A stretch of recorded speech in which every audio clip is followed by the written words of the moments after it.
Bismillahirrahmanirrahim.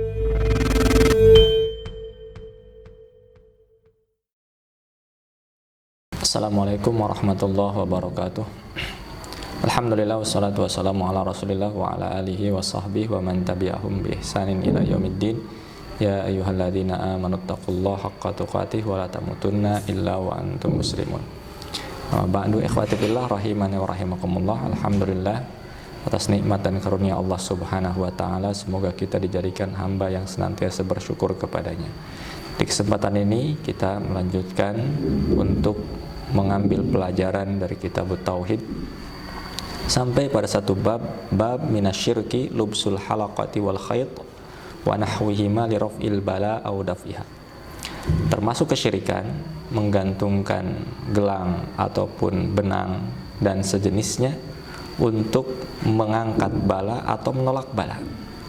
Ikhwafillah, ini masuk kepada kategori menggantungkan sesuatu dengan maksud tertentu yang tidak lain adalah menggantungkan jimat. Ikhwafillah, dalam masalah ini kita harus memahami umumnya manusia melaksanakan perkara tersebut diantaranya karena sebab mereka berikhtiar, mereka berusaha, mereka menempuh sebab. Maka ikhwafillah, Islam telah menetapkan bagaimana rambu-rambu kita dalam rangka menempuh sebab itu. Sebab apa saja yang boleh kita tempuh? Yang pertama yang harus kita perhatikan, yaitu sebab yang harus kita tempuh, kita dijadikan sebagai alat untuk kita berikhtiar kepada Allah Subhanahu wa taala, yaitu hendaknya sebab tersebut nyata secara kauni ataupun secara syar'i. Secara kauni maknanya sebab tersebut merupakan ada hubungan sebab akibat, atau sebab tersebut merupakan sebab yang terbukti secara empiris, secara penelitian ilmiah, dibuktikan nyata bahwasanya ini akan menghasilkan ini, A akan menghasilkan B, dan seterusnya. Kalau itu nyata secara kauni, maka dipersilahkan untuk diambil sebagai alat untuk menempuh sebab, seperti obat-obatan baik medis ataupun herbal misalnya.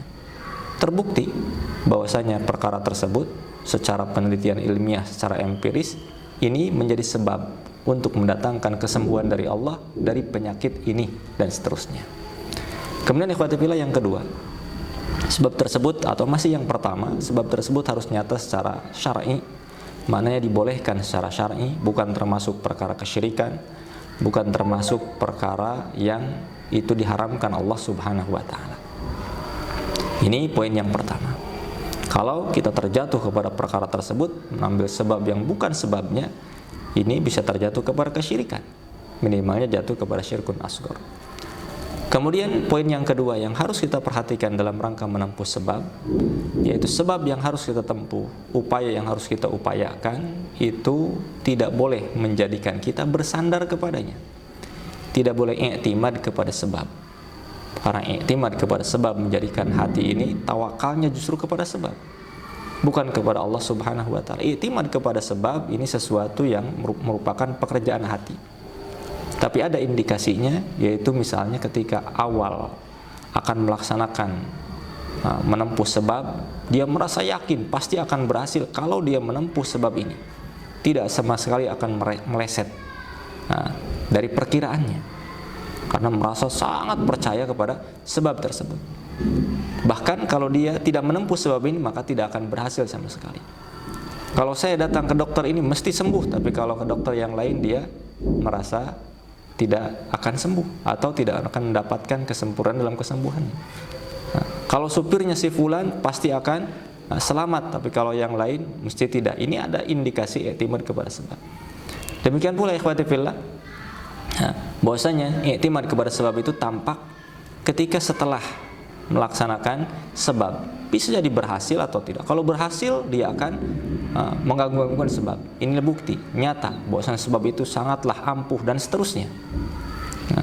Tidak disandarkan kepada Allah Subhanahu wa taala. Kemudian atau ketika gagal akan menimbulkan kekecewaan, akan menimbulkan keputusasaan, bahkan bisa jadi sampai bunuh diri. Ini indikasi orang-orang yang i'timad kepada sebab. Maka kita menjauhi i'timad kepada sebab, bersandar kepada sebab. Nah, bersandar tetap kepada Allah Subhanahu wa taala, tawakal tetap kepada Allah Subhanahu wa taala.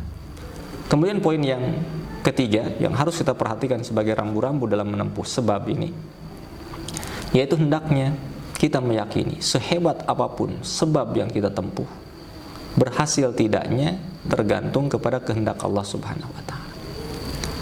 Nah, sekecil apapun usaha yang kita laksanakan, berhasil tidaknya itu pun tergantung kepada kehendak Allah. Bisa jadi sebab yang hebat tidak sukses di sisi Allah ketika tidak dikehendaki olehnya, tetapi sebab yang ringan ternyata itu menghasilkan. Maka kewajiban kita berusaha. Karena itu yang diperintahkan, kewajiban kita berusaha. Nah, hasil kita serahkan kepada Allah Subhanahu wa ta'ala. Karena dalam kenyataan hidup pun kita menyaksikan demikian. Banyak orang usaha luar biasa tapi tidak menghasilkan ketika Allah tidak menghendaki. Tapi usahanya biasa-biasa saja, tetapi ternyata Allah menjadikannya hasil yang luar biasa. Nah, ini diantaranya. Akhwati fillah, diantara contoh Ibrahim alaihissalam yang dibakar oleh Raja Namruz. Telah benar Raja Namruz dari sisi ini dalam rangka menghancurkan tubuh manusia dengan api, ya, itu sebab yang jelas-jelas nyata. Nah, tetapi ternyata Allah tidak menghendaki.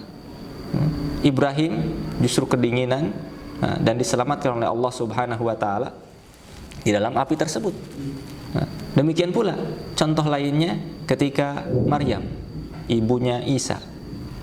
Nah, ini ikhwati fillah, Isa alaihissalam ketika dalam kandungan 9 bulan, ibunya mengandung Isa 9 bulan, dalam kondisi sangat lemah, tidak ada makanan. Kemudian Allah katakan, wa huzzi ilaiki bijid'in nakhlati tusaqit ilaiki rutaban janiyya, tusaqit alaiki rutaban janiyya. Maka goyangkanlah pohon kurma, akan jatuh, kurma yang mengkal, rutab akan jatuh dalam kondisi yang segar. Ikhwati fillah, untuk menjatuhkan buah kurma tidak ada dalam sejarah dengan cara menggoyang pohonnya. Kalau kita umpamakan di daerah kita banyak kelapa, tidak ada orang walaupun digoyang oleh satu kampung itu kelapa akan jatuh buahnya, tidak dengan cara itu untuk mengambil buah. Maka ini sebab yang sepele. Andai misalnya Maryam hanya akal-akalan saja dia gunakan, bukan keimanan, tentu mengatakan, ya Allah, untuk apa sebab ini? Terlalu sepele. Kalau ingin engkau berikan kurma itu, turunkan saja, paling seperti itu. Tapi tidak demikian. Maryam hanya melaksanakan perintah, kemudian melaksanakan usaha yang diperintahkan, walaupun sekecil apapun, ketika Allah menjadikan itu berhasil, ternyata memberikan hasil. Maka ikhwafillah, inilah 3 poin utama yang semestinya kita fahami sebelum kita berusaha. Tidak sembarangan setiap ikhtiar, setiap usaha itu dibenarkan, tidak. Harus terpenuhi rambu-rambunya sehingga tidak terjatuh kepada perkara kesyirikan. Nah, demikian pula dalam bab ini. Usaha menggantungkan jimat untuk kesembuhan, menggantungkan jimat untuk kesuksesan. Apakah ada hubungan sebab akibat? Apakah ada penelitian ilmiah? Apakah dibenarkan secara syar'i? Nah, dan seterusnya. Makanya seperti ini tentu harus menjadi prioritas kita dalam rangka melangkah untuk berikhtiar. Barakallahu fiikum.